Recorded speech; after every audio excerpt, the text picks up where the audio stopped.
Bonjour à tous, bienvenue dans l'épisode 57 de 100% PSG, le MAG. Aujourd'hui, on va traiter d'un sujet qui personnellement me passionne et j'espère que vous allez apprendre beaucoup de choses dans cet épisode. Ça va peut-être parfois être un peu technique, mais avec les personnes brillantes qui sont autour de moi, on va essayer de tout bien vous expliquer. Je vous raconte un peu comment ce sujet est arrivé dans mon esprit. On a appris il y a peu de temps, il y a quelques semaines, que le Paris Saint-Germain achetait en entier un club belge de 2e division qui s'appelle l'AS Eupen ou l'AS Eupen ou Eupen. On va dire Eupen tout court aujourd'hui. On a appris que donc le club était devenu propriétaire, que les joueurs d'Eupen venaient s'entraîner au campus pendant quelques jours pendant les vacances. Et moi, je me suis dit, finalement, on entend beaucoup parler de la multipropriété, notamment en ce qui concerne le RC Strasbourg où la multipropriété a viré à la catastrophe pour les supporters notamment. Mais le Paris Saint-Germain est un club qui pratique la multipropriété, en tout cas QSI, le propriétaire du Paris Saint-Germain. Et finalement, on n'en parle jamais à Paris parce que ça n'a pas tellement d'effet pour nous. Alors aujourd'hui, on va essayer de décrypter un peu quel type de multipropriété le Paris Saint-Germain a mis en place avec donc Eupen en Belgique et Braga au Portugal. On va tout vous expliquer maintenant. 100% PSG, le MAG. Pia Clément. Et j'ai branché mon casque et ça ira beaucoup mieux pour entendre l'émission parce que j'entendais rien. Voilà, autour de moi, 3 garçons dans le vent que je suis hyper contente d'avoir réussi à réunir aujourd'hui. Ils ne se connaissaient pas. Je suis sûre qu'on va passer un moment passionnant tous les 3. Le premier, il est à ma droite. C'est un habitué des émissions d'ici Paris-Île-de-France, une voix connue des supporters, une plume aussi connue des supporters puisqu'il a écrit pas mal de bouquins, dont plusieurs sur le Paris Saint-Germain que j'ai épluchés. Jean-Baptiste Guégan est avec nous. Salut JB. Salut Pia, salut tout le monde. Alors JB, aujourd'hui tu es là en tant que passionné du PSG, mais surtout en tant qu'expert en géopolitique du sport. Expert aussi en Qatar, puisque tu as écrit notamment un ouvrage sur le Qatar et les investissements du Qatar dans le sport. Et donc, tu connais très bien le sujet de la multipropriété. Et comme je suis supporter du PSG aussi et mon de Paris United, effectivement, on regarde ça de très très près et c'est passionnant. Et donc, ça va être encore plus intéressant d'en parler aujourd'hui. Exactement. Alors, ce qui est trop cool, c'est que les 2 personnes qui sont en face de nous vont pouvoir un peu ouvrir nos perspectives. Le premier, il s'appelle Mathieu Montero. Salut Mathieu. Salut Pia. Et Mathieu, il est spécialiste du football portugais et socio du SC Braga.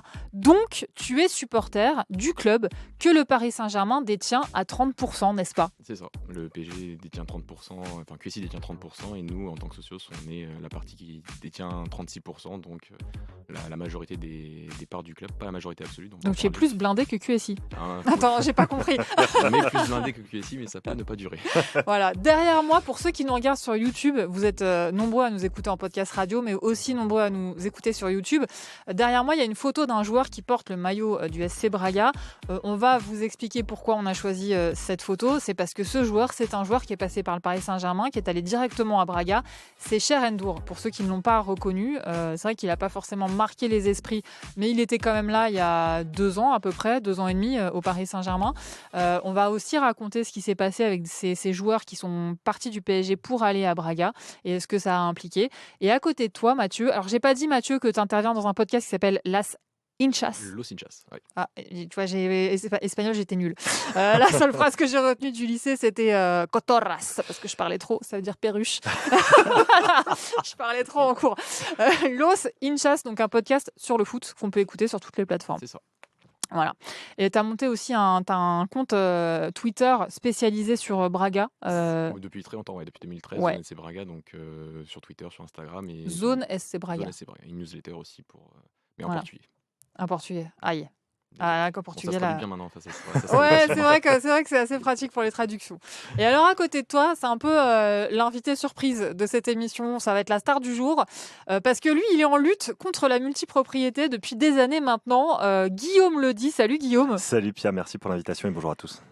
Avec grand plaisir. Je suis vraiment particulièrement contente de t'avoir là parce que toi, tu es un supporter du RC Strasbourg dont certains supporters, pas tous, hein, parce qu'il y a aussi une guerre interne entre les supporters qui est pas piqué des hannetons. Mais voilà, donc beaucoup de supporters, notamment 4 assos, dont des ultras, sont en guerre contre Bluco, le propriétaire donc de Strasbourg et de Chelsea. Ouais. Et on peut dire, Guillaume, qu'ils vous ont fait des misères, Bluco. Ils nous ont fait quelques misères, on peut rentrer dans les détails tout de suite si tu veux, mais À quel point as-tu souffert? il y a quelques Guillaume. listes. Ouais, on est un peu en PTSD, comme on dit en bon français, c'est-à-dire polytraumatisé, et on revient du trauma. Effectivement, les associations de supporters, dont la Pariser Section, dont la section de supporters du Racing Club de Strasbourg qui vit à Paris ou en Île-de-France, se mobilisent depuis un certain temps contre la multipropriété. Certains diront par conviction philosophico-politique. Je pense que ce qu'il y a de plus intime et de plus ancré quand on est supporter, c'est l'identité d'un club. On parle beaucoup d'identité en ce moment à bien des niveaux. Et vous savez ce que c'est que d'avoir quelqu'un qui arrive et qui menace votre identité au PSG. Vous avez C'est vécu ce qu'on ça a ressenti quand QSI est arrivé. il y a quelques années. Voilà. Donc nous, on l'a bien senti. Et puis là, les faits sont en train de confirmer nos craintes. Et donc la mobilisation, effectivement, continue, se poursuit. Et nous, on est en soutien des UB90, donc l'assaut d'ultra la plus mobilisée sur ce sujet. On essaie de leur apporter nos petites compétences et notre petit amour depuis Paris. Et je suis content de représenter ces gens-là ici aujourd'hui. Alors, pour citer les 4 assos de supporters du RC Strasbourg qui sont à la pointe du combat et qui ont été sanctionnés par le club, réprimés même on peut dire. Donc les UB90, le COP Ciel et Blanc, Ouais, le KCB, ouais. le KCB, comme on dit chez vous. Comme on dit chez nous. Voilà.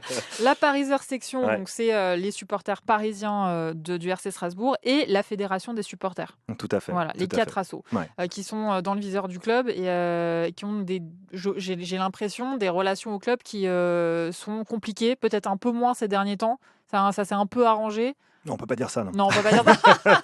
Non, on peut pas dire ça. Non. Non, c'est-à-dire qu'on a toujours maintenu le contact, les associations, Oui, quand même. l'inter-association a toujours maintenu contact avec le club jusqu'à un certain point. Le club a toujours voulu continuer à négocier un certain nombre de choses avec nous, jusqu'au moment où on a eu une affaire de banderoles, puisqu'on s'exprime par des banderoles. Étonnant pour des supporters. Dans la tribune ouest, c'est bizarre de déployer des banderoles pour des supporters, notamment pour des ultras, pour adresser quelques messages.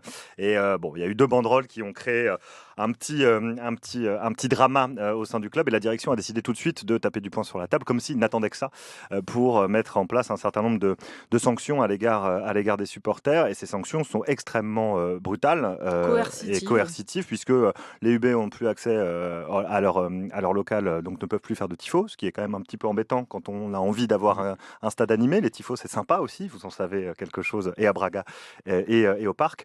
Donc plus de tifos, plus de sonos jusqu'à la semaine dernière, parce que c'était le derby, donc il fallait quand même mettre un peu d'ambiance. Donc ils nous ont remis un petit coup de sono, mais quand même on était au mégaphone pour animer la tribune. Les ultras essayaient d'animer ce qu'ils pouvaient au mégaphone. Billetterie nominative, ce qui veut dire que pour organiser les déplacements, pour celles et ceux qui savent un peu de quoi on parle, c'est très compliqué. C'est très compliqué, et puis ça va à l'encontre de la culture ultra. De donner son nom, sa carte d'identité en déplacement, etc. C'est aussi quelque chose contre laquelle les ultras du PSG ont lutté fortement. Pendant longtemps. Voilà, après le plan Le Prou, ça c'était même avant l'arrivée de QSI, mais voilà, ça a été un vrai sujet, quoi. Mais donc tu fais bien de mentionner le plan Le Prou, parce qu'il y a des similitudes, Ouais. en fait. On est clairement sur une volonté de la direction, que ce soit le président Marc Heller ou un de ses adjoints, pour ne pas le nommer, Alain Play, qui ont appuyé sur le bouton nucléaire avant même de mettre en place, par exemple, une riposte graduée, ou donc de continuer à échanger avec nous. Ça, c'était il y a quelques mois. Aujourd'hui, on a eu un certain nombre de réunions qui ont été à nouveau mises en place par le club avec les assos pour trouver un terrain d'entente et potentiellement une levée des sanctions, puisque ce qu'il faut préciser, c'est quand même que les UB, depuis l'arrivée de Bluco et le refus de Bluco de rencontrer les associations de supporters, ont décidé de faire une grève de 15 minutes, grève des encouragements de 15 minutes au stade de la Méno. Ce qu'il faut dire, c'est que à partir du moment où les ultras décident de faire une grève de 15 minutes au début de chaque match, il y a toute une période qui va s'ouvrir où sportivement ça se passe très bien. Le RC Strasbourg fait des bons matchs avec Rosenior sur le banc. Les nouveaux arrivants, les nouveaux joueurs font leur job. Ils font bien leur job. Voilà, le football proposé est agréable. Et du coup, forcément, il y a toute une partie du stade qui dit attendez, les gars, vous faites la grève alors qu'on fait des super matchs, on a des super bons résultats, on joue l'Europe. Vous êtes relous, quoi. Vous êtes grincheux un peu. Il y avait un côté comme ça. Et on voyait passer sur les réseaux sociaux des insultes à l'égard des ultras qui étaient en lutte, mais des trucs hyper violents de la part des autres supporters de Strasbourg. Bon, ça, c'est la joie des réseaux sociaux. Hein. Ouais, vous en savez quelque chose. Mais on se doutait bien que ça représentait aussi un agacement profond de la part d'une partie des tribunes contre les ultras qui étaient en lutte. Le problème, c'est que les faits, au fur et à mesure du temps, ont donné raison aux ultras, puisqu'il s'est passé des trucs honteuses, plus, avec sur l'emprise, on va dire, de Chelsea sur Strasbourg, dont la dernière étape, le départ de Rosenior à Chelsea. On culmine avec le départ de l'entraîneur en cours de saison, hein, donc même pas à mi-saison, c'est-à-dire qu'en cours de saison, Maresca se fait dégager pour des raisons qui échappent le coach de Chelsea. Coach de Chelsea, à toute rationalité. Je suis obligé maintenant de connaître les coachs de Chelsea. Vous vous rendez compte sûr. de ce qu'ils me font, c'est terrible. Et même les organigrammes, et même les multiples directeurs sportifs qui existent au sein de Blueco. Je suis obligé de m'intéresser à la finance internationale. Jean-Baptiste en sait quelque chose. C'est un milieu tout à fait merveilleux. Donc on est obligé de se former à tout ça. C'est très bien. Moi, ça m'ouvre les chakras, c'est formidable. Mais effectivement, on se fait marcher dessus à plusieurs reprises. Et là, le cas Rosenior fait quand même que le nombre de messages insultants à l'égard des ultras est en train de diminuer sur les réseaux sociaux. Il en reste quelques-uns.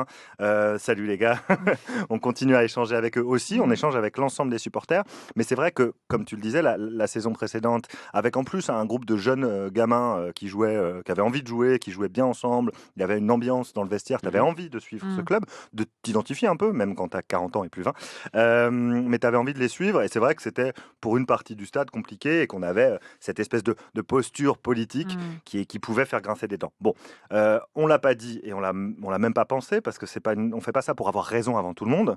On n'a pas dit les gars, vous avez vu, maintenant on a raison. On vous l'avait dit, quoi. On n'a pas fait ça parce que de fait notre opposition elle est effectivement symbolique, elle est effectivement philosophique pour ne pas dire politique, et c'est le modèle global, et on va sans doute en parler, de la multipropriété que l'on condamne et sur lequel on a envie d'insister plus que même notre cas seul et unique au Racing Club de Strasbourg. Qui est le cas extrême, qui est l'épouvantail. Alors, pour vous dire, après, je vais aller vers toi, JB, pour que tu nous expliques un peu tout ça, et puis vers toi aussi, Mathieu, pour que tu nous expliques comment à Braga ça a été vécu.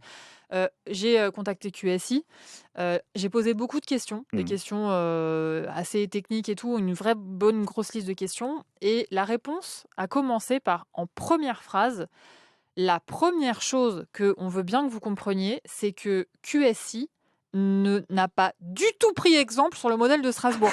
C'était la première phrase, genre surtout n'allez pas penser qu'on s'inspire du modèle de Blueco. On ne pratique pas la même multipropriété. C'est vraiment ce que QSI voulait faire passer. Vous voulez dire qu'il n'y a pas de transferts qui vont avoir lieu, de joueurs qui arrivent et qui restent 34 jours non, vous et qui se gardez rebarrent. Rosenior à Chelsea. Allez, non, mais il y a des joueurs, Ishé Samuel Smith qui arrive. Il arrive l'été dernier, 7,5 millions d'euros, 35 jours. Et on ne sait pas pourquoi, il fait le retour dans l'autre sens. Enfin, si, c'est sans doute une question d'optimisation quelconque. Je n'ai pas les compétences pour le dire. Jean-Baptiste pourra peut-être nous éclairer là-dessus. 34 jours plus tard, hop, retour à la case départ. Et puis, il est reprêté, je ne sais pas ailleurs, je ne sais pas pourquoi. On a des changements d'effectifs constants tous les étés. Et on a des mouvements, là, ça chiffre à 70, je crois, depuis qu'ils sont arrivés. Et un rajeunissement de l'effectif qui est particulièrement intéressant aussi pour celles et ceux qui ne savent pas. Strasbourg est l'effectif le plus jeune des 5 grands championnats européens. Était jusqu'à l'arrivée de ce bon vieux Ben Chilwell qui joue un peu le rôle de papa dans le vestiaire. Ça marche super bien parce que sur le terrain il est excellent. C'est faux. Mais bon, Guillaume, il a vraiment besoin de vider son sac. Un peu. Non, mais on aime bien les Anglais comme ça avec des cheveux en arrière qui font un peu Lord anglais sur les terrains alsaciens. C'est toujours très agréable.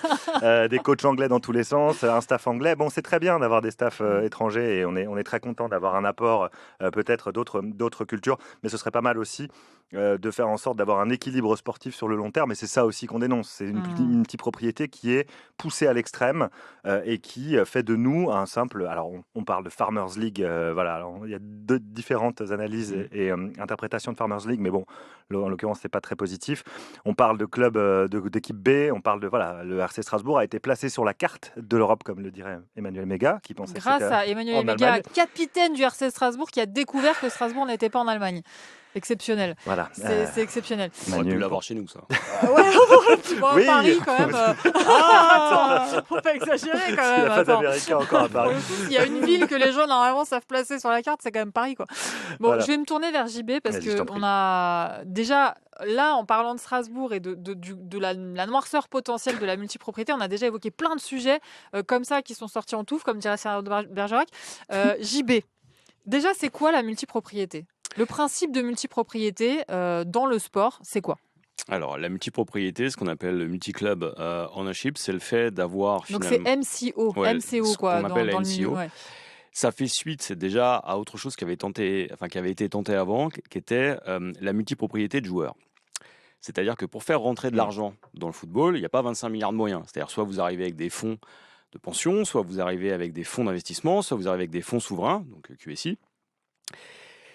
Et puis à un moment donné, il faut que vous ayez des produits financiers dont vous pouvez faire évoluer la valeur et que vous pouvez vendre. Donc on a essayé avec les joueurs, puis à un moment donné, la FIFA s'est dit c'est un peu too much quand même, je possède... Et parce qu'il y avait des joueurs qui étaient possédés à 30% par tel fonds, à 20% par tel autre. Toute la carrière de Carlos Tevez, elle doit s'entendre comme ça, par exemple. Et donc à un moment terrible. donné... Ça, c'est vraiment... ça, je me souviens. Hein. Le climax de cette période-là, c'était d'un cynisme. Oh, Et les joueurs choisissaient pour eux leur destination. Imaginons par exemple ce que ça pourrait donner par exemple pour un Dembélé.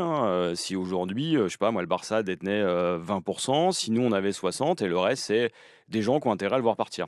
Bon. Donc on a mis fin à cette multipropriété de joueurs. Et Pardon Jean-Baptiste, parce que j'ai été journaliste, donc je peux lui poser une question. oui, Qui a mis bien fin sûr. à ça ? Pourquoi ? Comment ? Il y a une mobilisation sur ce sujet-là ? Alors, il y a une question éthique et il y a eu un problème, c'est que ça cachait déjà toutes les vicissitudes qu'on peut avoir dans la finance à un très haut niveau. On pourrait parler d'optimisation, mais ce qu'on a vu, c'était des transferts d'argent, des rétrocommissions, et donc des joueurs qui n'avaient pas, au regard du droit du travail, la possibilité de choisir leur propre destination. D'accord. Et donc, on a mis fin à ça. La FIFA s'est dit, oula, il y a trop de risques. Parce qu'à un moment donné, il y a trop d'argent qui sort aussi du football et donc il faut arrêter ça. La FIFA, la seule chose qui les fait bouger, il faut être clair. Hein, c'est quand ils perdent de l'argent. c'est quand ils perdent de l'argent. Gianni Infantino, on pense à Perdre toi. la face, il n'y a pas de problème. Hein. Quelle Gianni, il n'a face. aucun... Quelle Pas de face. Exactement. Voilà. Ouais. Et après, ils sont donc mis en situation de trouver un moyen. Et on entre dans une période assez particulière, c'est le début des années 2010, où on commence à avoir de nouveaux acteurs arriver dans le foot, c'est les États. Mais à bas bruit. On commence à voir les Émirats Arabes Unis arriver, prendre le contrôle de Manchester City. Et on a quelques clubs qui se disent, tiens, j'ai des jeunes, il faudrait que les fasse jouer à très haut niveau. Marseille l'avait fait avec le Standard, par exemple, notamment en Belgique. Et donc on se dit, ça peut être intéressant d'avoir la fameuse idée de club satellite. Donc soit vous l'aviez, comme le PSG avec Châteauroux, à l'intérieur même de vos championnats, soit vous le faisiez à l'extérieur. Avec l'idée de, je vais faire jouer mes jeunes, je les valorise, éventuellement j'en fais des titulaires après. Donc sportivement, ça avait du sens. Ou financièrement, j'augmente leur valeur et je les vends. Et puis on a une première rupture, c'est le City Football Group. Donc je rappelle, les Émirats Arabes Unis rachètent Manchester City. Au départ, c'est une idée qui nous vient de Barcelone. Les Barcelonais, on les adore ici. On les kiffe, on les surkiffe. Et donc, au départ, l'idée, c'est de construire plusieurs clubs de Barcelone sur plusieurs continents. Et en gros, de faire la première multinationale du football. Ça n'avait jamais été... Des franchises, en fait. Des franchises. Comme pour la NBA. Sauf qu'à ce moment-là, le président du Barça, tout aussi visionnaire qu'il était, dit non, c'est mort. Et Soriano, qui a cette idée-là, va voir les propriétaires de Manchester City et leur propose de faire la même chose. Et donc, naît l'idée très rapidement, 2012-2013, de créer ce qu'on appelle le City Football Group, c'est-à-dire, on a une marque, City Football, avec des couleurs qui vont être uniformisées un peu partout, avec un style de jeu. En tout cas, on va essayer. C'est par exemple Eric Mamberts qui arrive à 3, au moment où 3 est racheté, qui dit voilà, ça c'est le manuel de jeu. C'est des priorités. Parce que si tu vas placer un jeune joueur dans ton club satellite et qu'il a les mêmes principes de jeu que dans le club tête de pont, il peut remonter plus facilement dans le club tête de Exactement. pont. Et voilà, c'est exactement ce qui se passe aujourd'hui au PSG avec le projet One Team entre les U19 et l'équipe pro, par Voilà. exemple. On tente d'harmoniser Voilà. le modèle. Sauf que là, tu es en Tactique. interne et que pour le City Football Group, aujourd'hui, tu as 13 clubs sur tous les continents avec plus de 3000 joueurs sous contrat. Ça commence à faire du monde. 3000 Ouais. Non. Si. Tu prends les académies, tu prends les titulaires, tu prends les féminines, et aujourd'hui, tu as donc un vivier de joueurs qui est captif, parce qu'ils Sous peuvent pas contrat chez l'air, toi. sous contrat chez toi, Mmh. que tu valorises. Et ce qui est très intéressant, c'est que quand tu racontes l'histoire de la multipropriété, sur le papier, on va souvent avancer l'élément sportif. Je vous donne des joueurs à fort potentiel que vous allez développer, vous allez en tirer avantage. Bon, mais votre joueur, c'est moi qui décide de le mettre et de le reprendre. Donc déjà, vous perdez, c'est tout le problème de Strasbourg. Donc vous ne pouvez pas construire avec le joueur. Vous pouvez profiter Vous pouvez éventuellement en profiter. de Profite de l'argent joueurs. ouais, en profiter ponctuellement Oui, ou c'est ce que pendant disent. un an. Ouais, c'est ça, ou- c'est ça. C'est ce que disent Voilà. les gens. Vous n'auriez jamais eu ces joueurs. Voilà. s'il y a Deuxième pas- argument, c'est vous avez des joueurs qui vont vous permettre derrière de faire une culbute financière. Mhm. Et donc, vous les prenez, vous les valorisez en les faisant jouer. Donc, ils vont monter en valeur. Et comme la valeur dans le football, elle est déterminée uniquement par la demande, il n'y a pas de rationalité dans la valeur des transferts. Mhm. Et bien derrière, ce qui va se passer, c'est que si quelqu'un est prêt à vous l'acheter, normalement, c'est tout le groupe qui en bénéficie. Ça, c'est la version positive. La réalité, c'est que vous avez créé simplement des multinationales du sport qui considèrent le football comme une industrie, Mhm. ce qu'il est. Cette industrie, derrière, elle a un objectif, c'est d'être rentable et profitable. Et donc, d'être rentable et profitable, d'abord, non pas pour les clubs, mais pour les actionnaires. Et c'est là où c'est intéressant avec Blueco. C'est que Blueco, au départ, c'est un Américain. Et c'est les Américains qui arrivent dans le sport depuis 7-8 ans. Mhm. Alors, on a vu le pire à Bordeaux. Ou Malheureusement, ailleurs, ça... au Red Star avec Alors, 777. Alors, On avait eu un Américain aussi. On avait eu McCormack, nous, à une époque. Ouais. C'était voilà. super. Mais Nous lui, aussi, on a eu Colonie Oui, Capital. c'est hein. vrai, c'est Ils vrai. avaient C'était des pas notre compétences. meilleure période non plus. Hein. Voilà. Mais c'est assez Nous avons intéressant. mis dans la merde. C'est quand tu vois les Américains arriver dans le sport, et c'est ce qu'ils ont fait à Chelsea, l'idée c'est que comme ils ne savent pas ce que c'est que le soccer, comme ils arrivent avec une vision qui est très ligue fermée, c'est-à-dire ligue américaine fermée, l'objectif c'est j'investis énormément au départ, ce qui s'est passé avec Chelsea. Ça achète 50 joueurs, ils claquent plus d'1 milliard de dollars, livres de sterling, livres, pardon. et derrière, ils savent qu'ils vont rentabiliser sur 10 ans. Ils signent des contrats de 7, 8, 9 ans. C'est ça qu'une dinguerie. Après, la FIFA fait « Oula, c'est problématique, ça pose un souci ». Et puis derrière, l'idée, c'est de travailler ça comme des actifs. On a un pilotage financier, et on est sur des pilotages qu'on retrouve dans la finance et à très haut niveau. Et puis, il y a tout le reste. Il y a tout ce que ça permet de faire, la multipropriété. C'est que déjà, ça vous permet d'optimiser vos pertes et vos gains sur la totalité des clubs. Donc ça, Ouais. c'est un mérite. Ce qu'on a beaucoup vu avec l'OL Group et Textor, etc. On Alors, a eu l'impression qu'il y avait des transferts hallucinants de fonds Ben, entre... ton exemple, il est superbement choisi parce que finalement, là où les uns te disent c'est de la finance, c'est normal, les autres te disent attention, il peut y avoir des risques. Bilan des opérations, tu as l'OL qui est exsangue, qui, si c'était pas l'OL, serait déjà mort. On est d'accord. Ouais, T'as qui a été Botafogo, soutenu par les instances pour pas disparaître parce que c'est un club... soutenu, sauvé, entretenu, Oui. à la limite du droit. Et il y a d'autres clubs qui n'ont pas bénéficié du même type de soutien, Dont le Racing Club de Strasbourg. à commencer par Strasbourg, oui. Ou Bordeaux. Mais c'est vrai. Ou Bordeaux. Ce que tu vois derrière, c'est que tu as aussi l'occasion de faire entrer des gens qui ne connaissent pas cet écosystème, qui ne respectent pas les règles, qui sont là uniquement pour le profit, et à la limite, why not? Sauf que derrière, tu peux avoir tout. Tu peux avoir du blanchiment d'argent, c'est ce qu'on a vu notamment dans certains clubs franciliens, où quand un actionnaire arrive, tu vas avoir des situations assez particulières. Tu as des gens qui viennent blanchir leur argent, Chelsea. Quand Abramovich reprend Chelsea et construit tout un réseau, l'objectif, c'est de rendre cet argent dont on ne connaît pas la provenance Russe, traçable. Oui, peut-être pas que russe. Et que derrière cet argent, si tu perds la moitié en transfert, tu as quand même 50% d'argent propre.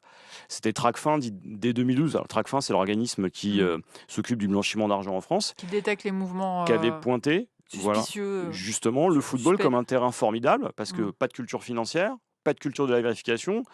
Bon, la DNCG, je pense que ça sert à rien d'en parler. La Ligue, je pense qu'en termes de compétences, on est sur un niveau mais qui est exceptionnel. Et donc, vous avez des acteurs qui rentrent dedans et qui blanchissent de l'argent assez facilement. Et puis, il y a tout le reste. C'est-à-dire, il y a tout ce qu'on peut faire avec de l'argent, toutes les commissions qui peuvent permettre plein de choses. D'engraisser beaucoup de gens au passage.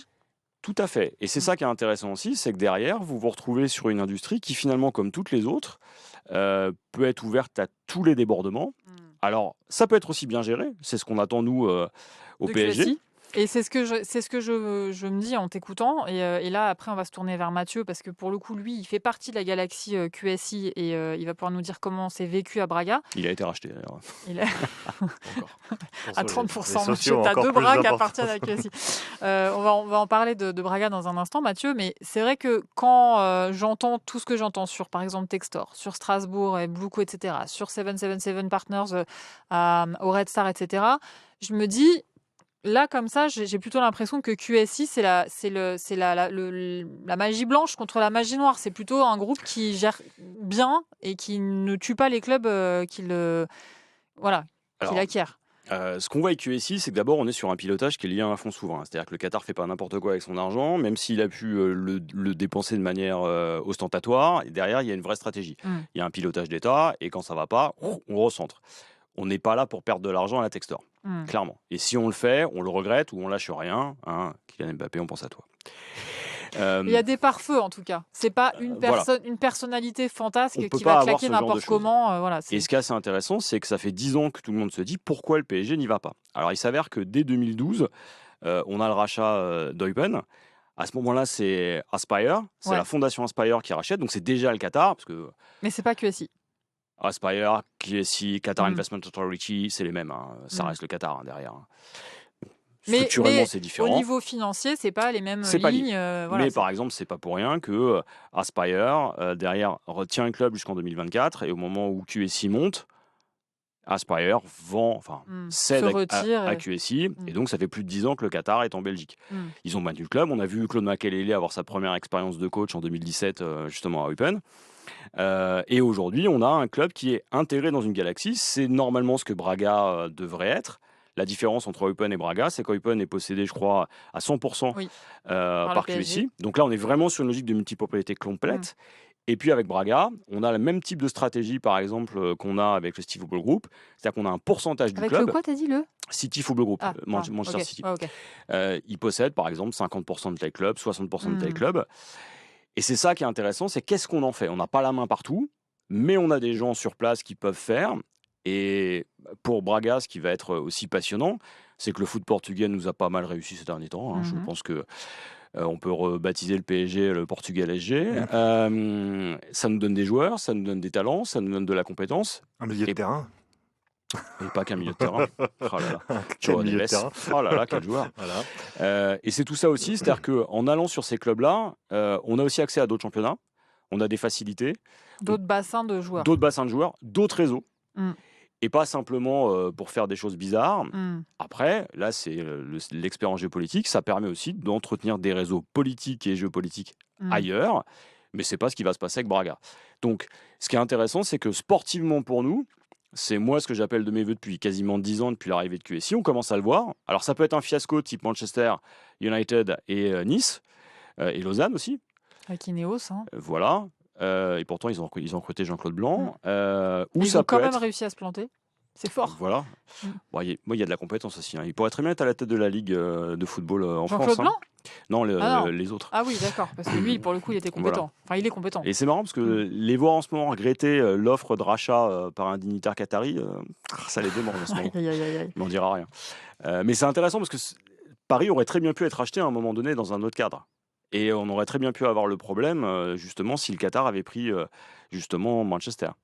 Oui, Qu'est-ce qui serait passé pour nous ? Ça a été un peu. Alors, l'une des grosses problématiques de la multipropriété, c'est évidemment que quand tu détiens un club avec la majorité dans le club, tes deux clubs ne peuvent pas s'affronter dans la même compétition. Donc, ça aurait pu être un problème pour Braga, mais sauf que justement, Braga, QSI ne détient que 30%. Mathieu, Braga, c'est ton club. Tu es socio de Braga, tu as ton numéro de socio qui est d'ailleurs le numéro qui est sur ta bio Twitter. C'est quoi le numéro 9491. Ouais, c'est ça. 94-91. Tu peux retenir, ça fait Val-de-Marne, Essonne. C'est facile à retenir. Voilà. Alors Mathieu, déjà, il faut commencer par dire que Braga est un club très bien géré. Est-ce que tu peux nous expliquer ça ? Avant l'arrivée de QSI. Bien avant l'arrivée du QSI, donc ça fait désormais depuis 2002, donc on est sur quasiment 23-24 ans de règne, si on peut dire ça. Au Portugal, on a des présidents qui sont là depuis longtemps, et nous, on a aussi donc, un président qui est là depuis longtemps, António Salvador, qui a fait Salvador. António Salvador, donc qui a fait un très bon travail depuis 20 ans, en passant d'un club Braga qui oscillait au milieu de tableau. De temps en temps, on jouait les 4e, 5e places, de temps en temps, on jouait la relégation. Mais c'est vrai qu'à son arrivée en 2002, on a eu un club qui n'a cessé de progresser, qui n'a cessé à la fois d'un point de vue de ses résultats sportifs, à la fois aussi au niveau de ses infrastructures. Désormais, Braga a parmi les infrastructures en termes de formation, par exemple, les plus développées au Portugal. Donc centre de formation, flambant neuf, inauguré en magnifique. 2017, supérieur à Porto, supérieur au Sporting.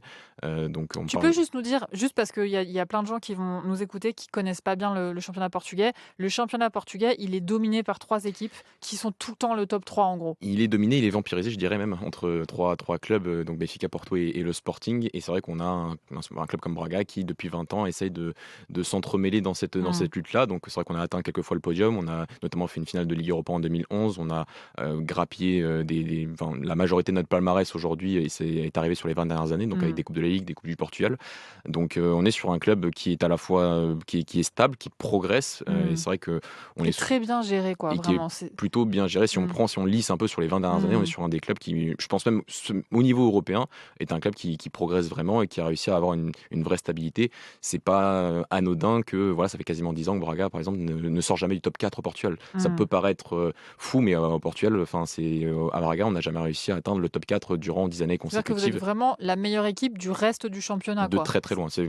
Même Des fois, on est un peu dans cette. En fait, on est tout seul. C'est-à-dire qu'on regarde les classements et on voit qu'on a quand même une grosse différence de points avec ce qui se passe derrière nous, et on a une grosse différence de points parfois avec ce qui est devant nous. Même si c'est vrai qu'en 2020 et en 2023, on a atteint le podium devant le Sporting. Donc, on est sur une progression constante. La Ligue des Champions en 2023-2024. Donc, on est on a encore du mal en effet, et ça c'est pour des raisons, je trouve, à la fois en termes de ressources financières, médiatiques au Portugal, qui font qu'on a du mal à vraiment atteindre plus régulièrement et à faire plus mal aux grands d'un point de vue du championnat. Mais d'un point de vue de la régularité sur les dernières années, on est sur un club qui en effet travaille très bien. Donc, le club est bénéficiaire sur toutes les dernières saisons, à part la saison du Covid, où chaque année le résultat est bénéficiaire. C'est quand même rare dans le foot. C'est très rare et très rare au Portugal surtout. Voilà. En plus, le système pour l'instant d'attribution des droits télé n'est pas favorable à Braga, puisqu'il est clairement favorable aux 3 gros du coup au Portugal. Mais ça va changer l'année prochaine, je crois. Il va y avoir une répartition différente. On attend encore que la Ligue puisque ça c'est aussi au niveau gouvernemental, le politique au Portugal, c'est un sujet très politique au Portugal. Mais c'est vrai qu'on a des années, même une quinzaine d'années de retard sur le reste de l'Europe au niveau de la répartition des droits télé. Et donc, c'est vrai qu'on en parle pour 2027-2028, mais on est déjà, je pense, 5-6 ans trop tard au Portugal. Et c'est pour ça qu'on a un problème de développement aussi du côté du Portugal. Alors, très bon centre de formation, ce qui est capital pour un club portugais, puisque évidemment les jeunes joueurs portugais sont une valeur marchande hyper importante au Portugal, et une bonne partie du championnat repose là-dessus, sur les ventes de joueurs. Votre club gagne beaucoup d'argent avec les jeunes qui vendent. En plus, vous avez un stade qui est récent, qui a moins de 20 ans, je pense. Qui a 20 ans, 2004, 2003. Fin 2003, donc 2004. Donc un poil à peine plus de 20 ans, qui est, si vous n'avez jamais vu, si vous ne savez pas que c'est ce stade-là, je suis sûre que vous avez déjà vu cette image, puisque le stade de Braga, il est construit contre une montagne. Et donc, il y a 2 tribunes latérales. Et en fait, le virage, c'est un mur de montagne. C'est ça. Tu peux faire de l'escalade dessus. Voilà. Il est super impressionnant. Visuellement, c'est très marquant. Il y a peut-être des options pour quitter ce stade et aller ailleurs, je crois, qui sont en projet. Il y a pas mal de trucs assez costauds au niveau des infrastructures, c'est ça que je veux dire, quoi. En effet, le stade n'est pas n'est plus le point que je retiendrai le plus. C'est vrai qu'on en fait limite un monument. Donc quand certains touristes viennent au Portugal, viennent dans le nord, vont vouloir voir un match à Braga parce qu'il y a le stade. Mais quand on y va régulièrement et quand on connaît le stade, en termes d'accessibilité, en termes même de conditions, quand il fait froid l'hiver et tout, on est sur très très loin d'être un stade. Enfin, c'est un stade qui a été fait pour l'Euro 2004 au Portugal. Et on est très loin d'être un stade qui a été fait pour accueillir, selon moi, un club, surtout toute une saison désormais depuis 20 ans. Donc, c'est 30 000 places. 30 000 places. Et il y a un conflit avec la mairie, ça nous rappellera quelque chose. Mais le truc, c'est que la mairie ne veut pas qu'on quitte ce stade parce que ça ferait que ce serait une sorte de monument laissé à l'abandon, alors que c'est vrai que notre stade historique du 1er mai se trouve au centre de la ville et serait un stade bien plus accessible et bien plus, potentiellement appartiendrait au club et serait beaucoup plus simple pour générer des revenus et pour faire évoluer le club à ce niveau-là. Donc, ça veut dire, je pose à dessein cette question sur le stade, ça veut dire que dans le futur potentiellement proche de Braga, il y a aussi potentiellement une construction de stade ou une réfection de stade ou quelque chose qui concerne le stade. C'est important parce que nous, au PSG, le QSI n'est pas propriétaire intégralement du PSG, mais il y a aussi Arctos qui a investi dans le club et eux, ils sont spécialisés dans la construction de stades, donc ça tombe super bien. On a des plans pour Poissy, on peut vous les redonner. Si tu veux, on s'en servira pas. Donc voilà, donc 2022. Le Paris Saint-Germain investit à Braga. Évidemment, vous connaissez déjà à l'époque les liens forts entre le Paris Saint-Germain et le Portugal, qui sont déjà existants. Toi, en tant que supporter, Mathieu, comment tu réagis quand tu apprends cette nouvelle que j'ai dit PSG, mais c'est QSI avait contesté ça dans une banderole, notamment à Louvain, dans un match entre Braga et l'Union Saint-Gilloise. Donc, il y avait banderole anti-Qatar. Anti-Qatar, vraiment. Anti-Qatar, j'étais vraiment anti-Qatar. Et, tu te souviens des mots qui étaient... C'était les esclavagistes du Qatar ne sont pas bienvenus à Braga. Voilà. C'était ça qui était écrit bonne en anglais. Bonne ambiance. Depuis, il n'y a pas eu de... Voilà. Okay. Mais d'un point de vue juste sportif, moi, je voyais ça d'un autre œil, dans le sens, si on se mettait d'un point de vue sportif et du club, on est dans un pays qui, comme j'ai dit, est très vampirisé par les grands, très vampirisé, donc on a des ressources, des droits télé, des médias, et c'est vrai qu'on sentait à un moment un peu une stagnation du club au niveau de ses résultats, donc 4e place, toujours difficile d'aller chercher un peu plus haut, alors qu'on sait que c'est la Ligue des Champions qui rapporte plus d'argent, qui rapporte un peu plus de prestige. Personne n'arrive à nous chercher en bas et nous on n'arrive pas à aller chercher en haut. Donc comment on fait pour essayer potentiellement d'arriver à aller chercher ce qui se passe plus haut? Donc on voyait potentiellement l'arrivée du Qatar avec en effet peut-être un soutien financier ou un soutien en termes de conseils pour pouvoir faire passer un cap au club à ce niveau-là. On est en 2022 et pendant longtemps il ne s'est pas passé grand-chose, on va pas se le cacher. À Braga. Après 2022, après l'investissement. En effet. À ce moment-là, c'est 21%, un poil plus de 21% du capital du club. Donc on est sur des parts. Pour expliquer au Portugal, tous les clubs professionnels au Portugal sont des sociétés anonymes. Les trois grands ont la majorité du capital appartiennent à leurs socios, donc plus de 51%. À Braga, c'est pas la même chose, c'est 36%. Donc on a la majorité du capital, mais on n'a pas la majorité absolue. Donc ça a déjà le fait que le Qatar arrive, ça a posé beaucoup de débats à Braga internes sur le fait comment on pourrait potentiellement faire pour avoir la majorité absolue. Mais ça c'est des débats chez nous. Les supporters, les socios. Les socios, donc entre nous. Ne pas se laisser déborder par les investisseurs. C'est ça. Factuellement, il n'y aurait rien qui empêche au Qatar de prendre le reste des parts qui n'appartiennent pas aux sociaux et de prendre finalement le contrôle du club. Mais après, c'est vrai que comme tu l'as dit, tout ce qui est compétition européenne, ça peut poser un souci. Et je pense pas en effet que ce soit pas la stratégie du Qatar au niveau de Braga.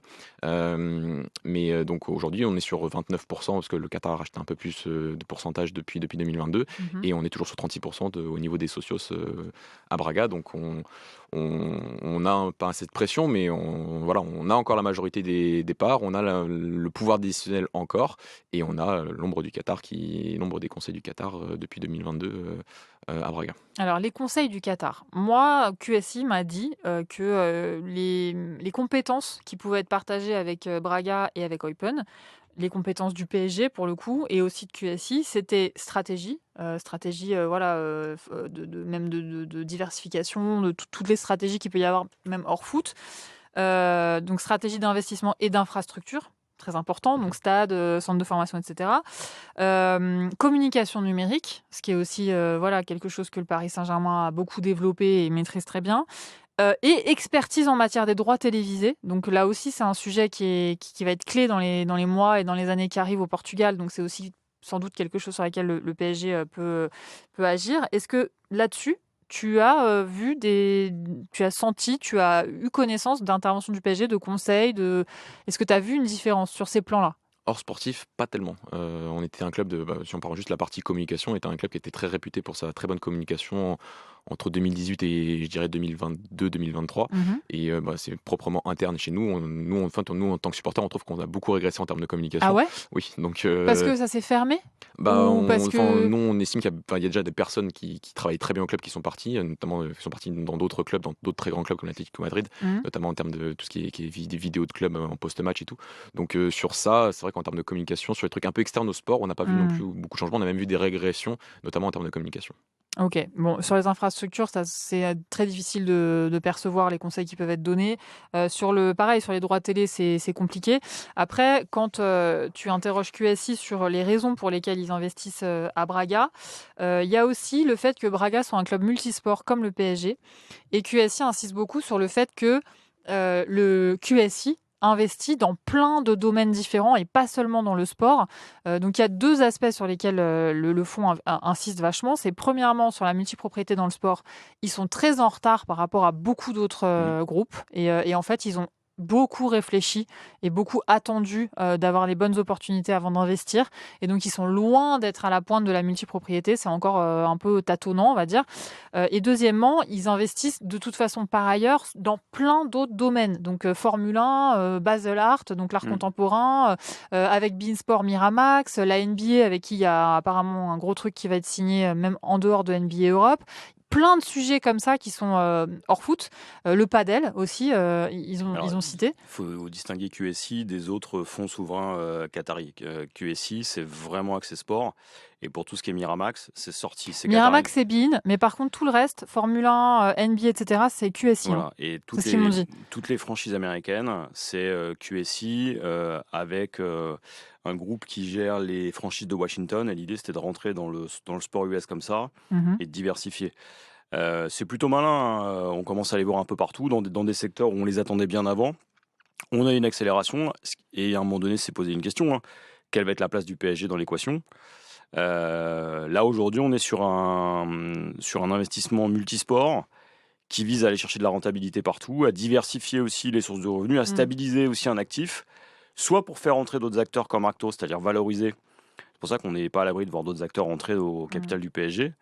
Et surtout, après, derrière, éventuellement, soit le positionner en bourse, soit avoir un navire amiral qui est associé à Qatar Airways, qui est le premier sponsor global dans le monde du sport, associé à Bein, qui a toujours l'un des deux premiers portefeuilles de droits du sport dans le monde, avoir un levier considérable pour continuer à être présent dans le sport et dans le reste. Ça sert aussi à ça. C'est pas uniquement de l'actif. C'est aussi de l'influence. C'est beaucoup de l'influence, de la présence. Énormément d'influence. Et c'est aussi développer les communautés, parce que c'est vachement important dans le discours aussi. Et c'est pareil quand ils investissent à Eupen ou à Braga. Ils ont dans le discours, par exemple pour Braga, ou c'est pour Eupen peut-être cette phrase-là, mais dans le communiqué, on a Nasser qui dit bienvenue dans la famille, on vous accueille chaleureusement. Donc il y a aussi un respect affiché de la communauté qu'on accueille et du fait qu'on ne va pas écraser l'identité de Braga en l'occurrence. Braga, vous n'avez pas senti de d'irrespect de vos valeurs, de choses comme ça. Il n'y a pas eu d'interventionnisme en fait. En aucun cas. Vraiment, il y a le seul vrai changement qu'on a ressenti, il est vraiment purement sportif, c'est depuis l'été dernier. Voilà, parce que donc, nous, les socios, on a dû réélire, parce qu'il n'y a eu qu'un seul candidat, qui est donc le président sortant, Antonio Salvador, avec ce discours désormais, qui est très rare au Portugal, hors trois grands, de vouloir être champion dans les 4 prochaines années. Donc ça, c'est vrai que c'est extrêmement rare. Et entre-temps, dans le même moment, donc l'été dernier, on a donc un changement de coach. On en parlait un petit peu avant, un changement de coach, donc qui est Carlos Vicens, qui était l'ancien entraîneur adjoint de Pep Guardiola à Manchester City, donc un entraîneur étranger, un entraîneur qui connaît rien au Portugal, alors que Braga, c'est historiquement un club qui fait monter les meilleurs entraîneurs portugais ces dernières années. On pense en France à Paulo Fonseca, à Abel Ferreira, Jorge Jesus, sont des entraîneurs qui sont vraiment passés par Braga, qui ont vraiment eu ce tremplin grâce au club. Et donc voilà, on prend un entraîneur qui est très loin de tout ça.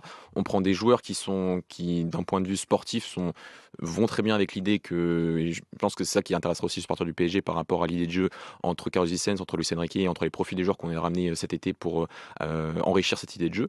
Et donc ça, on a des joueurs qui sont très bons, mais qui correspondent à l'idée.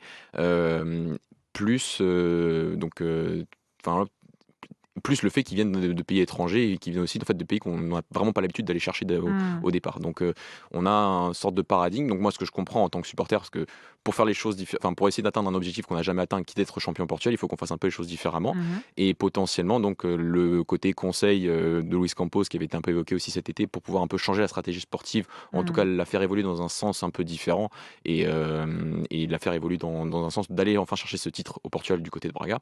C'est vraiment le changement qu'on a ressenti l'été dernier en termes de direction sportive. Alors, il faut savoir que Luis Campos, il est conseiller sportif de QSI. Donc, à ce titre, il peut sans doute interagir avec Braga et avec Eupen. Mais il n'y a pas de représentant du PSG ou de QSI au board de Braga. L'institution, elle est vraiment gérée par les gens qui étaient là à l'époque. Donc, voilà, le président historique depuis 20 ans et les gens qui l'avaient placé là. Alors, quand on a parlé avant l'émission, Mathieu, tu m'avais justement dit que vous commenciez à voir que certains principes de jeu pouvaient ressembler à ceux qui étaient utilisés au PSG par Luis Enrique. Et ça m'a interpellée parce que donc on savait qu'il y avait ce projet One Team au PSG où on essayait d'harmoniser en gros les principes de jeu pour que tout le monde ait le même. Voilà. Donc j'ai posé la question à QSI. Je leur ai demandé est-ce qu'il y a un projet d'harmoniser un peu les principes de jeu pour que voilà, les échanges de joueurs soient plus fluides, etc. Et la réponse a été claire et nette non. Non, ce n'est pas Luis Enrique qui détermine quels sont les principes de jeu de Braga. C'est important quand même de savoir ça parce que voilà. Et du côté d'Eupen, le Paris Saint-Germain, dès l'achat d'Eupen, QSI, dès l'achat d'Eupen, a pris Pasquale Gentile, qui était le responsable des recruteurs du PSG, et l'a nommé directeur sportif d'Eupen. Et là aussi, ils ont bien précisé, il ne travaille pas dans les deux clubs, il travaille exclusivement maintenant à Eupen, il est directeur sportif du club et il ne travaille plus au Paris Saint-Germain. C'est super important parce que les encadrements des différents clubs dans un groupe en multipropriété soient bien séparés les uns des autres, Jean-Baptiste, c'est hyper important. Alors, il peut y avoir des synergies, c'est-à-dire sur les fonctions support, communication, marketing, etc. Normalement, on bosse ensemble. Parfois, on change les couleurs. Donc, je suis content que Braga ait conservé ses couleurs, mais sinon, le maillot est cher, il est magnifique. T'imagines mais non, c'est BBRBB maintenant, Braga. Et Chelsea, et Chelsea on n'est pas loin. Hein. Oui, pour l'instant, c'est pas encore le cas. Pour l'instant, sur les couleurs et l'identité formelle du club. Voilà. En tout cas, ouais. Et après, non, j'imagine pas. Là, ce serait vraiment le coup de grâce, là. J'imagine que très peu. 1 an ou 2, peut-être. Ouais. Mais d'ici là, il y aura eu une fonte des ultras. Le naming de la Méno, sans doute avant. Ouais, ou alors l'idée, c'est de se débarrasser des ultras. Parce que le problème, c'est que l'ultra, c'est pas un consommateur qui est servile. Ah bah ça, c'est clairement l'idée de ce qu'on voit des choses mises en place. Ça fait partie du projet. Pardon, je te laisse terminer ton... Non, mais ce qui est assez intéressant, c'est de voir justement que dans ces stratégies de groupe, comme on pense en entreprise et en groupe multinationaux, on se pose avec une autre logique. Un supporter, c'est d'abord un consommateur. L'ultra, il est mignon, il est gentil, il est là pour faire l'ambiance. En plus, il ne demande rien. Donc, tant qu'il fait ce qu'on lui demande, ça va. Le jour où il y a un problème, on l'exclut. On est sur une logique qui est très américaine. Hein. Vous venez délivrer, faites partie du spectacle, mais il ne faut pas trop en faire. Et si vous venez à critiquer, vous avez une charte que vous avez signée en achetant le billet, et donc si vous n'êtes pas content, la porte, elle est là. Il y a cette logique-là de maîtrise complète. Et sur le sportif, ça dépend vraiment des orientations. C'est-à-dire, on pourrait avoir, par exemple, l'idée d'une école de jeu à la Barça un peu partout. Je sais que pour le Steve Ball Group, ça a été l'idée. Ça marche pas, ou ça marche peu. Par contre, ça fait ramener des titres. C'est-à-dire que on a vu la donc ça marche alors ? Alors, ça marche pas partout en vérité. C'est-à-dire que l'école City, elle a fonctionné en Australie, elle a fonctionné en Amérique du Nord, mais sur une courte période, parce qu'à terme, il vous faut les mêmes joueurs. Il vous faut une proximité, et puis vous pouvez pas changer de coach. C'était ça aussi, c'est que votre coach, vous lui donnez une forte responsabilité. Et tout le monde n'est pas Guardiola, tout le monde n'est pas Klopp, et tout le monde n'est pas Luis Enrique. Donc sur ces 600 groupes, vous pouvez pas non plus avoir une seule tête pensante avec une vraie identité de jeu. Il faut faire avec les ressources locales. Et puis on peut pas faire jouer Braga de la même manière que le PSG quand on a en face des monstres. Parce que nous en France, c'est plus facile. On est un cran au-dessus, pour plein de raisons. Et pas uniquement parce qu'on a plus de titres que Marseille.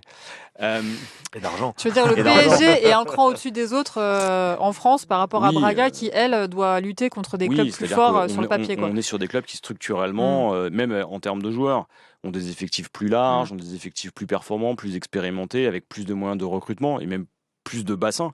Si on a à choisir entre Braga et les trois grands...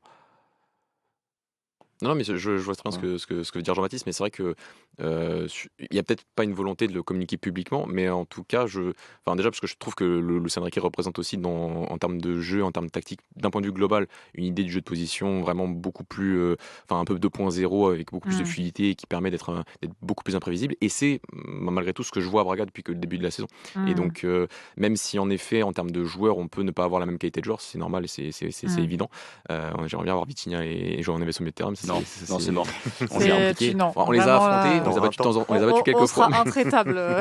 João Neves a commencé son pré-match à Braga dans une défaite 3-0 de Benfica, pour l'anecdote. Donc bien sûr, mais malgré tout, je trouve qu'à Braga, il y a quand même des synergies. Il y a quand même si les joueurs n'ont pas la même qualité qu'au PSG, on peut recruter en fonction d'une idée de jeu assez commune. Et ce que je vois de Carlos Vicens, qui est en effet l'entraîneur de John Guardiola, c'est quand même une évolution vers plus le style du jeu de position de Luis Enrique. Donc c'est peut-être pas public, mais d'un point de vue, c'est perceptible pour vous, quoi. C'est comme ça que c'est perceptible que notre jeu si on prend en termes de courant de jeu de position, notre jeu tend plus vers celui de Luis Enrique. Et est-ce que, vous avez quelle image du PSG en fait? Au Portugal, à Braga, les supporters, ils voient de quel œil le succès du PSG? Alors au Portugal, de manière globale, je dirais qu'en effet, on voit les succès notamment des Portugais. Oui, et c'est vrai que on a, j'enlève Gonzalo Ramos qui est un très bon joueur, mais si on prend Vitinha, João Neves et Nuno Mendes, on a 3 joueurs qui sortent de formation des 3 grands. Donc c'est vrai qu'on parle beaucoup du PSG au Portugal, surtout depuis ces dernières années. À Braga, je vous cache pas que, à part l'histoire du Qatar qui est arrivée depuis 2022, on en parle très très très très peu. On est très concentré. J'ai envie de dire, on a limite un peu nos problèmes à nous en termes de résultats. On se concentre sur nos résultats, mais à Braga, même sur le PSG, sur le Qatar, c'est vrai qu'il n'y a pas beaucoup de choses qui sont dites. En tout cas, j'ai posé la question aussi à QSI de savoir si le PSG était content de son investissement à Braga, avec 2 ans et demi maintenant de recul, parce que pour Eupen, c'est trop tôt, même si tu l'as dit, ça fait plus de 10 ans qu'ils y sont. Voilà, le Qatar en fait est là depuis longtemps, mais c'est encore trop tôt par rapport à QSI, on va dire, sur le papier. Et le PSG, le QSI a vraiment une réponse très claire. Oui, on est très content de l'investissement à Braga, parce qu'il y a un nouveau centre de formation qui vient d'être construit, parce que c'est un centre de formation qui attire des nouveaux talents, et donc pour le Paris Saint-Germain et pour potentiellement Eupen, c'est un endroit où ça peut devenir un vivier intéressant pour nous, parce que c'est un club multisport et parce que ils ont connu des succès sur le terrain du football. Et donc, c'est une réussite un peu à tous les niveaux pour eux. Moi, j'aimerais que tu nous parles maintenant, Mathieu, des échanges de joueurs qu'il y a pu y avoir, en fait, dans un seul sens, a priori, pour l'instant. Pour l'instant, oui. Pour l'instant, c'est dans un seul sens. Pour l'instant, c'est dans un seul sens. Donc, c'est que du PSG vers Braga. Est-ce que tu peux nous parler? Il y a eu 3 pros et 2 jeunes qui ont fait le trajet depuis Paris jusqu'à Braga. C'est ça. Si on commence par les jeunes, ça a été assez rapide. C'était une seule saison, je crois, 2022-2023 ou 2021-2022 de mémoire, mais ouais, Enzo Tagliamotu et Joël Montero, donc qui sont venus, qui ont joué notamment dans l'équipe U23, donc c'est la 3e équipe du Sporting Club de Braga aujourd'hui en termes de formation. Ça c'est pas, il y a eu très très peu de temps de jeu, ils sont partis la saison suivante. Et ensuite pour la partie pro, donc qui était à l'écran chez Arendour, qu'on connaît bien au Portugal parce que donc il était avant d'arriver au PSG à Benfica, et donc il a fait un trajet quand même de formation à Benfica assez intéressant, donc on l'a affronté que ce soit en jeune ou avec l'équipe première assez régulièrement. Ça a été un prêt de 6 mois, c'est une période assez compliquée. On a changé de coach à ce moment-là, donc on était, pour lui, il est arrivé dans une période un peu trouble au niveau notamment de l'idée de jeu du club. Donc ça c'est pas super bien passé. Il a fait ses matchs, ça a été assez neutre. La saison suivante, on a donc Ismaël Garbi, que les supporters du PSG connaissent bien, et qui est un vraiment jeune très prometteur. Très prometteur. L'année dernière, on vit une saison aussi compliquée, donc on finit quand même 4e. Il a eu des très bons moments. On a senti quand même la différence d'un point de vue technique, et on a senti quand même une certaine créativité chez Ismaël Garbi. Mais avec l'arrivée du nouvel entraîneur Carlos Vicens lors de la pré-saison, très rapidement, il a eu plus de temps de jeu, et donc on a senti que c'était pas le type de créatif que Vicens voulait pour Braga. Donc il a été prêté à Augsbourg aujourd'hui. Il appartet à Braga, donc le PSG l'a même pas vendu à Braga. Il lui a donné son contrat, c'est-à-dire que ils l'ont donné à Braga. Il n'y a pas eu d'indemnité de transfert entre Braga et le PSG. Il est arrivé libre, quoi. Il est arrivé complètement libre. Juste le PSG garde 50% de la revente ou de la plus-value. Je ne sais plus exactement. Ah, d'accord. Voilà, donc c'est pas complètement. Il n'a pas été donné, quoi. Il n'a pas été donné, mais bon, il l'avait après saison en Suisse, je sais plus où. Il avait été quand même évalué à 4-5 millions d'euros. Donc on récupère un joueur quasiment gratuitement pour 4-5 millions d'euros. Mais il appartient officiellement à Braga aujourd'hui. Okay. Et cette saison, on a Gabriel Moscardo qui a été prêté, qui fait ses matchs quand il joue, mais on attendait plus. Je ne cache pas, c'est vrai qu'à Braga, depuis le départ d'Al-Mousrati, qui a joué à Monaco la saison dernière, on attend un peu ce nouveau 6 à Braga. Et on l'espérait cet été, et on attendait potentiellement ça de Gabriel Moscardo, et ce n'est pas ce qu'on a reçu. On a eu un joueur qui est... Voilà, en tout cas, il a très peu de temps de jeu, donc on suppose aussi qu'à l'entraînement, il ne convainc pas forcément par rapport à la concurrence qu'il y a des joueurs Moutinho qui jouent encore à Braga, des joueurs Moutinho, des Florian Grilic, et des Jean-Baptiste Gorbi. Donc pour l'instant, les joueurs que le PSG vous a envoyés, c'est pas ouf. C'est pas ouf du tout. C'est pas ouf du tout. On va pas se le cacher. Attends, c'est quand même très peu de temps de jeu pour 5 joueurs, quoi. 3 joueurs et 2 jeunes. On va dire 3 joueurs qui ont apporté peu. On avait vraiment d'espoir pour Garbi cette saison, mais avec le changement d'entraîneur, c'est vrai que ça s'est moins bien passé. Mais sinon, à part ça, on est sur en termes d'influence, c'est assez peu. Ouais. Ça t'inspire quoi, JB, ces transferts Moi, je le vois comme un retour d'expérience potentiel. C'est-à-dire que si au PSG ça bosse bien, et je ne doute pas que ça bosse mieux, on est forcément dans une logique où on voit ce qui ne fonctionne pas. Ça permet aussi de tester un niveau intermédiaire où il y a de l'exigence, parce que mine de rien, le championnat portugais, il est loin d'être simple. On va mettre des jeunes dans lesquels on peut éventuellement encore croire, en se disant, au mieux, on les récupère derrière. Au pire, on les vend, on les valorise. Et si ça marche pas, on n'a pas perdu grand-chose et on a amené quelqu'un dans l'effectif. Garbi ne serait pas resté chez nous. Moscardo, on a vu ce que ça donnait à Reims. Il a ciré le banc à Reims. Et pourtant, il s'est pas trop mal débrouillé avec les U20 au Brésil. Donc ça reste un joueur qu'il fallait peut-être voir en cours de confirmation. Mais sur Gabriel Moscardo, c'est vrai que moi, franchement, à son arrivée à Braga, je trouve que l'idée est très très bonne. Parce qu'on voit bien qu'au PSG, il n'a pas encore le niveau.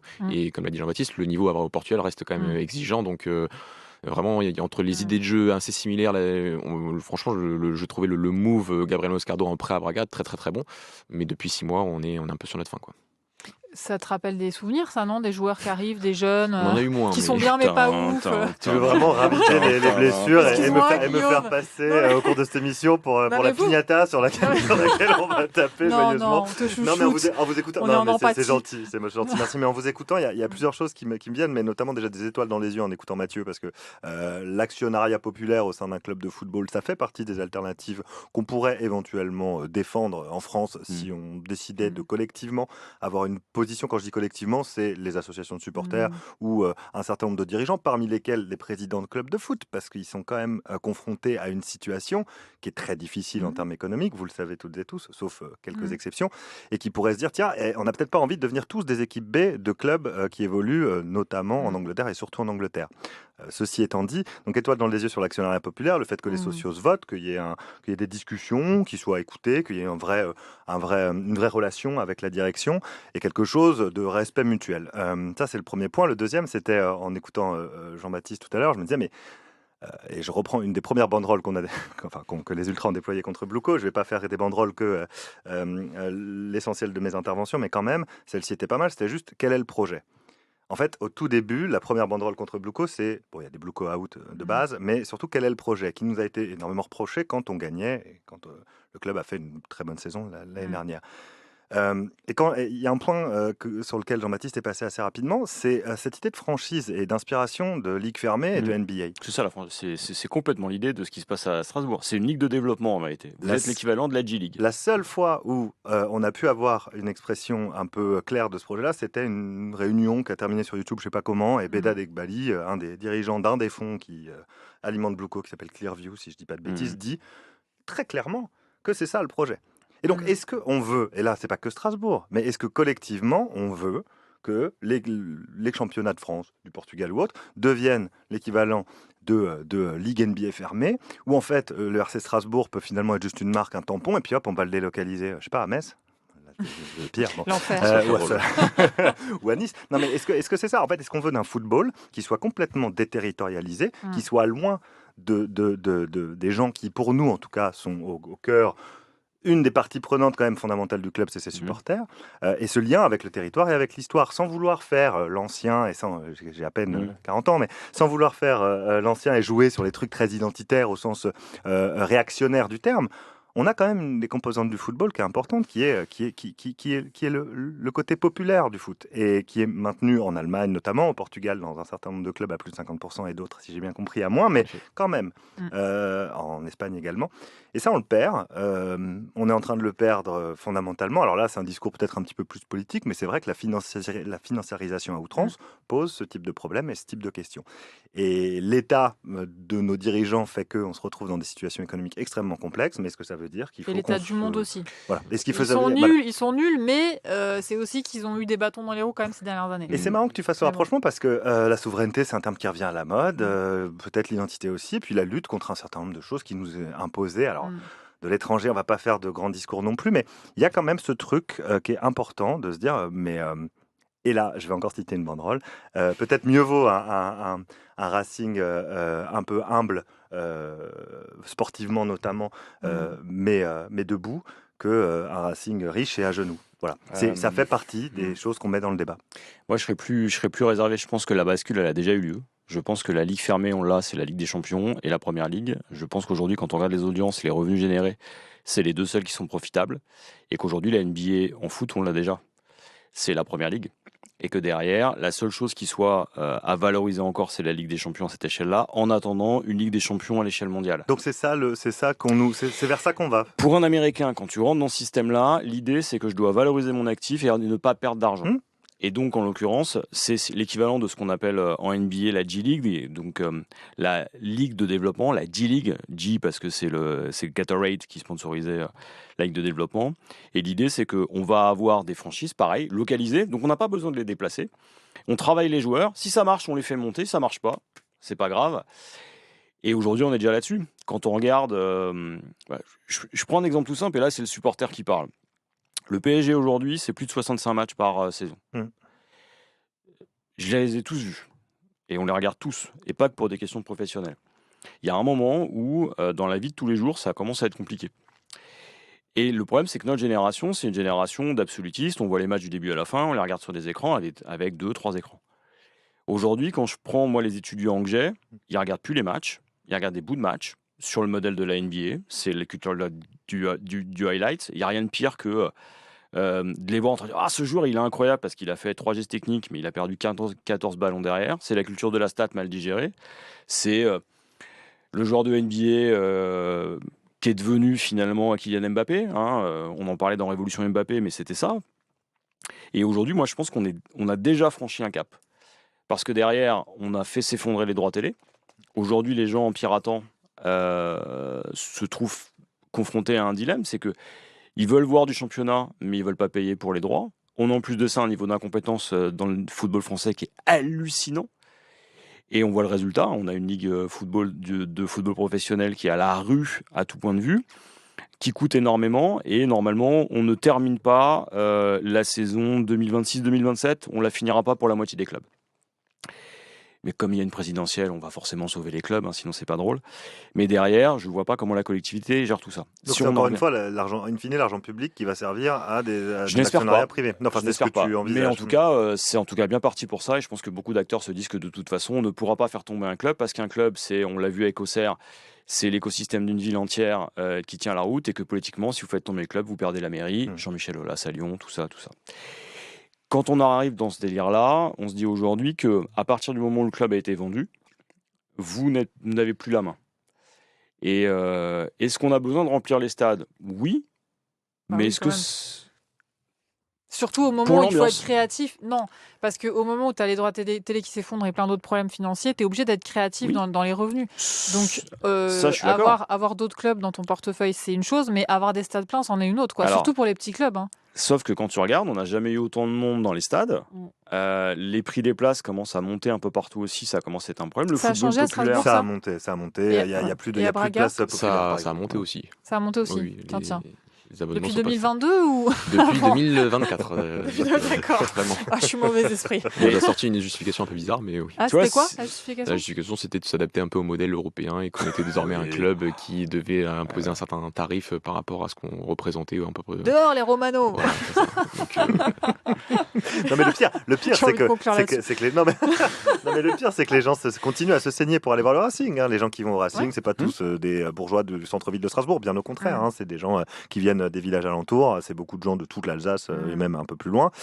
Et qui, quand de 15 à 25 balles, déjà ça fait une différence quand t'emmènes toute la famille voir Bien sûr. voir le match. Donc ça explique aussi peut-être pourquoi les ultras sont un peu, comme tu le disais, un peu emmerdants avec leur grève de 15 minutes, parce que déjà qu'on saigne toute la journée, enfin toute la semaine, tout le mois pour bosser et qu'on peut payer ça de temps en temps, aller voir un match, ça fait un truc un peu sympa. Si en plus les ultras mettent pas l'ambiance, bon, on râle un peu parce qu'on aime bien râler, on est alsaciens mais Bah, français aussi. la conscience politique dans le foot, c'est pas trop à la mode non plus, quoi. La conscience politique est pas à la mode Politique globalement. dans le sens de vie de la cité, quoi. Pas Ouais. dans le sens Oui. gauche-droite et tout, mais Oui, alors dans, vie de la dans- cité, c'est dans intéressant. le sens éthique, Ouais. voilà. Mais c'est pour ça que je mentionnais les fonds publics, c'est que Est-ce qu'on a vocation à... mais les clubs de foot, c'est plus que juste un investissement et une ligne sur un tableur Alors, Excel. moi, Enfin, c'est je- pas une entreprise comme une autre, pardon. Hein, Non, mais ça fait plusieurs années que moi je développe et j'en parle à des acteurs politiques. Je pense que le club de foot doit être considéré comme un actif dans le domaine de la défense. C'est un actif stratégique qu'on ne doit pas délocaliser, qu'on ne doit pas vendre. Le modèle allemand, il est intéressant par exemple.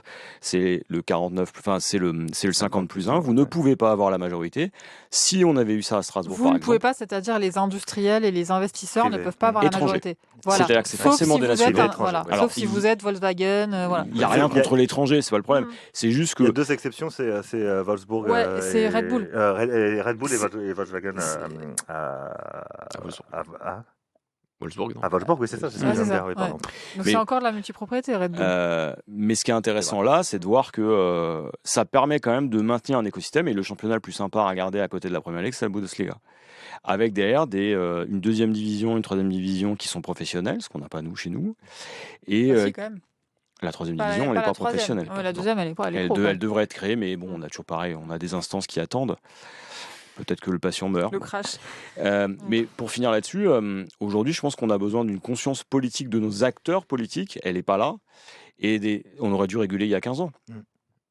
Et il est encore possible de le faire, parce qu'il y a Coquerel, notamment un député, Éric LFI, oui. Coquerel, Donc, on a LFI. rencontré, je pense que c'est pas nécessaire de passer par lui. D'accord, parce qu'il y a une proposition de loi. C'est de mais- l'opportunisme. Ok. J'adorerais, mais c'est de D'accord, l'opportunisme. c'est En plus, juste- on ok. peut pas de manière rétroactive revenir sur ce qui a été fait. Oui, alors ça, déjà, ça concernera pas Strasbourg, mais c'est une proposition de loi pour limiter la multipropriété sur le territoire C'est français. l'opportunisme, la conscience qu'ils ont du problème pour les avoir vus dans le cadre d'un livre qu'on avait signé avec Clément Pernia, qu'on salue.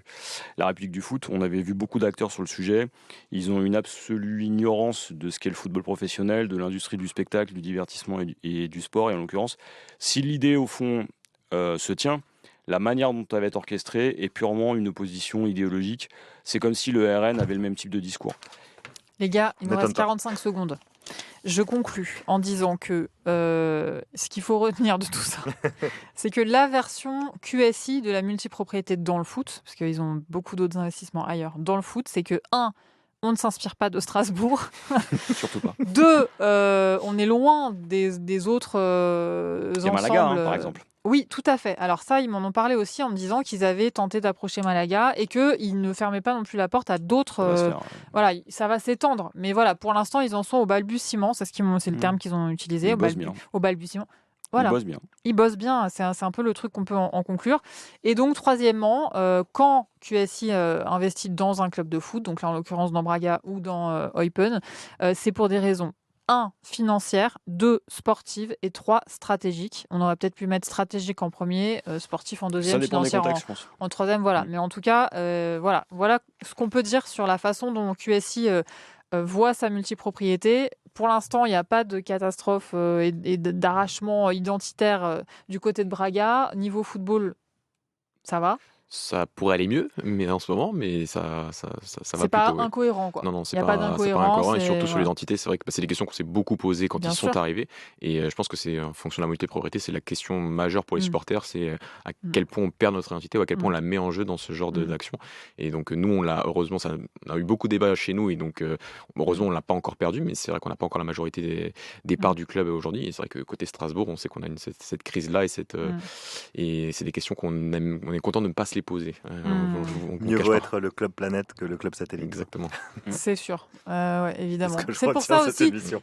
Mais c'est pour ça aussi que je voulais qu'on parle de ce sujet. C'est parce Merci, que Pierre. nous, en tant que Club Planète, on ne calcule pas trop ces sujets-là. Et j'avais déjà eu la puce à l'oreille en me disant, mais attends, mais Braga, il se passe quoi en fait là-bas du coup qu'est-ce qu'on fait vraiment avec Braga techniquement?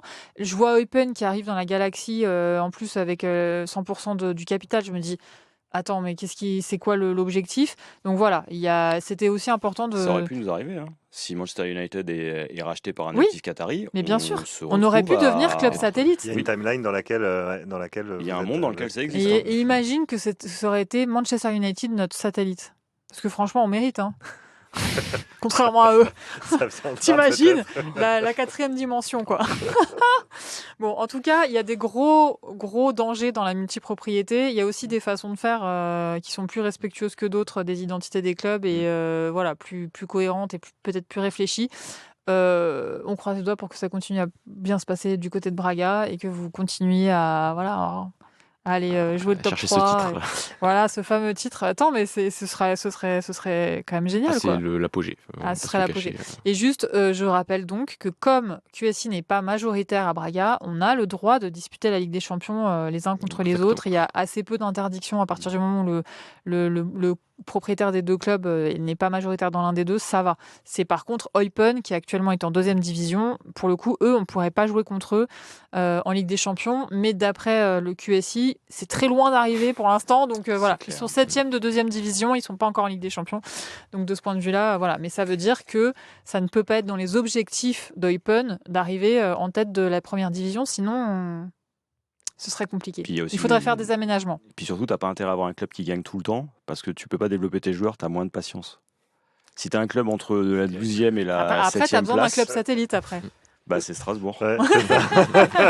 on est là Il pour a l'air ça, les d'avoir gars. de la patience. On est Guillaume, là, hein. les gars. Ah, moi, on est très patients. On sait que les propriétaires se succèdent et que les supporters restent. Ouais, ça c'est sûr. Ça c'est un truc qui est sûr. Merci JB Guégan d'avoir été avec nous Merci. et nous avoir éclairé. Donc spécialiste en géopolitique du sport, évidemment une des figures de Paris United. Je vous invite à aller vous abonner à Paris United et à aller écouter les contenus. C'est toujours passionnant, avec notamment Clément Pernia et voilà, et évidemment qu'on salue aussi. Merci beaucoup Mathieu Montero d'être venu. Merci pour l'invitation. Toi, on te retrouve dans le podcast Los Hinchas. C'est ça. Ça se dit comment? Los Hinchas. Ça, Ah bah ouais, voilà, non, ça va. là, c'était bien. C'est pas trop difficile. Mais c'est du portugais, ça, ou de Non, l'espagnol? c'est espagnol. Ça. Ah ouais, on est d'accord. C'est Ah ouais. argentin même. Ah, c'est argentin. Ah ok, d'accord. Excuse-moi, j'ai vraiment fait allemand première langue. Et merci beaucoup, Guillaume Ledy, Merci, Pierre. d'avoir été avec nous. Merci. Force aux supporters de Strasbourg. Voilà, vous tient, savez on est là. qu'il y a beaucoup de gens qui sont en empathie avec vous et on aime... C'est super agréable d'avoir un peu de soutien venant de la ville oui. dans laquelle un certain nombre vraiment. de supporters du Racing habitent. Merci. à Voilà, la Pariser section du RC Strasbourg via Paris et on est ensemble les gars. Enfin, en tout cas moi je vous soutiens. Merci à tous d'avoir été avec nous et on se retrouve très très vite pour le prochain épisode. Ciao.